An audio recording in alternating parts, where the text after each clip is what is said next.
It's an important moment in the life of the university and in your life. And I think it's important that we hear from you.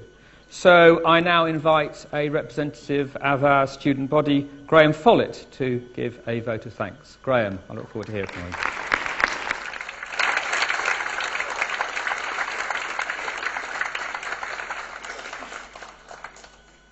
Seemed such a good idea when I agreed to do it. I won't be singing if that's okay. Well, this is some special day, isn't it? It's a huge and, well, surprising honour for me to be standing here giving this short speech, and I'm really grateful for the opportunity to be doing so. I say speech, but of course it is specifically a vote of thanks. And as such, it is made on behalf of all the students graduating here today. And thereby hangs an irony, in that the vast majority of those students, I beg your pardon, I'll try that again. The vast majority of those graduates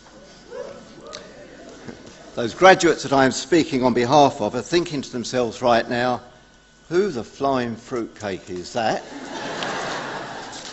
And student? Really? I am what people euphemistically refer to as a mature student. I don't quite know what that means. I'm sure it has little to do with my behaviour or my demeanour. I am in many ways no different than any other student, although being a tad older than the average, I have had to make some special provisions for myself. Memory, for example. Retention of information.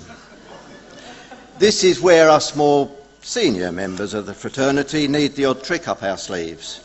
For example, and you might want to use this one, I reset all my computer passwords to the word incorrect. That way when I get one wrong, the computer comes straight back at me with the answer, your password is incorrect.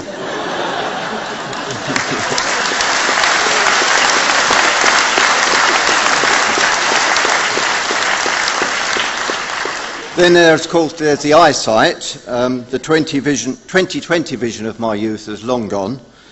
And I heard that natural light is the best light to work by if you're trying to absorb knowledge. So I had a skylight installed in my study at home. The people upstairs were furious. Let's just think about that term mature student for a moment. In truth, I have no more right to that adjective, at least as used in its non-ageist sense, than anyone else who has graduated today.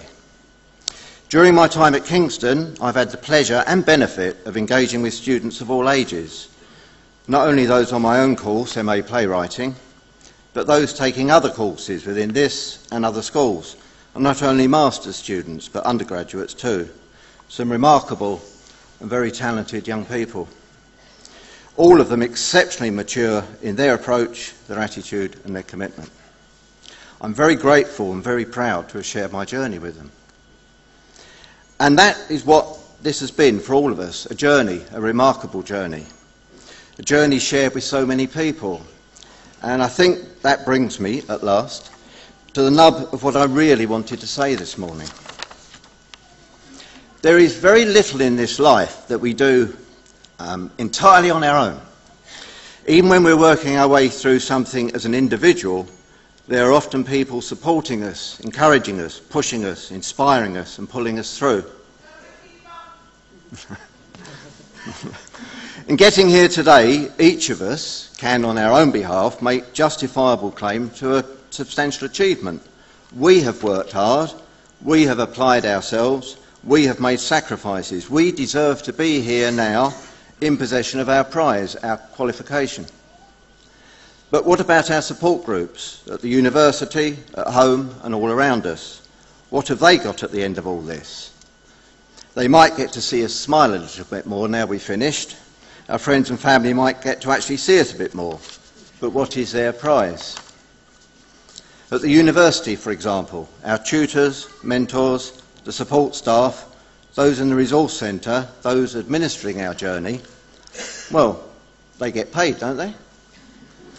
Well, I should hope so, but does that, as standard, by default, include an allowance for staying back late to explain what we were too dim to absorb during a lecture?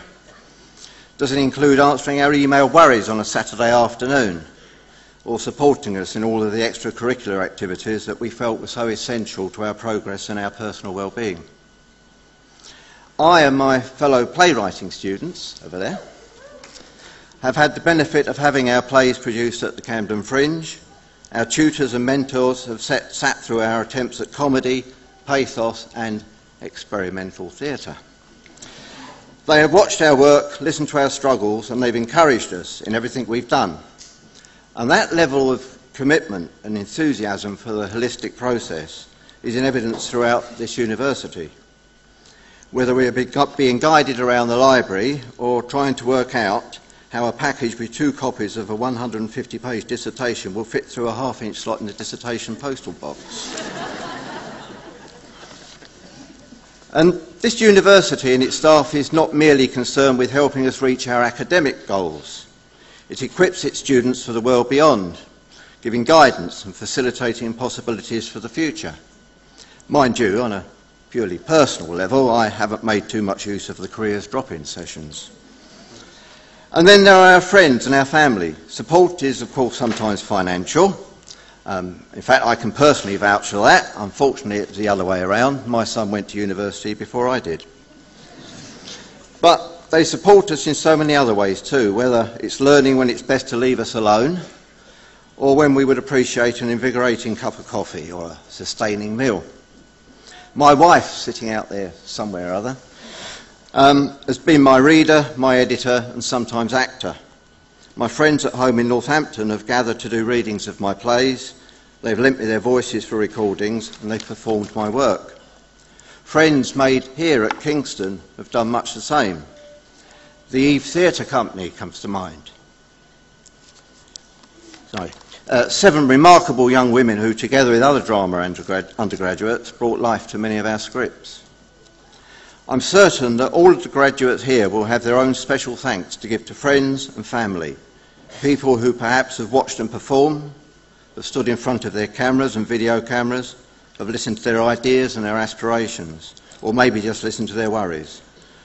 And these graduates will have their own memories of the people they've worked with and no doubt played with at Kingston. These are the people with whom they have shared their journeys. I'm very nearly done, you'll be happy to know. Oh, and by the way, this is about 1,950 words. Is that close enough, Alex?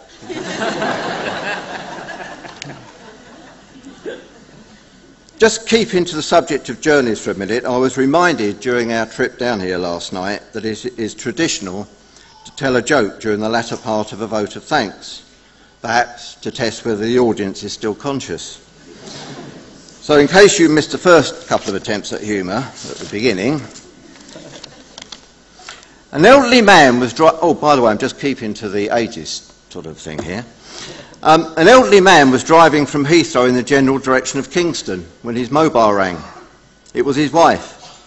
"Henry, I just heard on the news that there's a car going the wrong way on the M25. If you're still on that motorway, please do be careful, dear." "Oh, it's not just one car," said Henry, "there's bloody hundreds of them."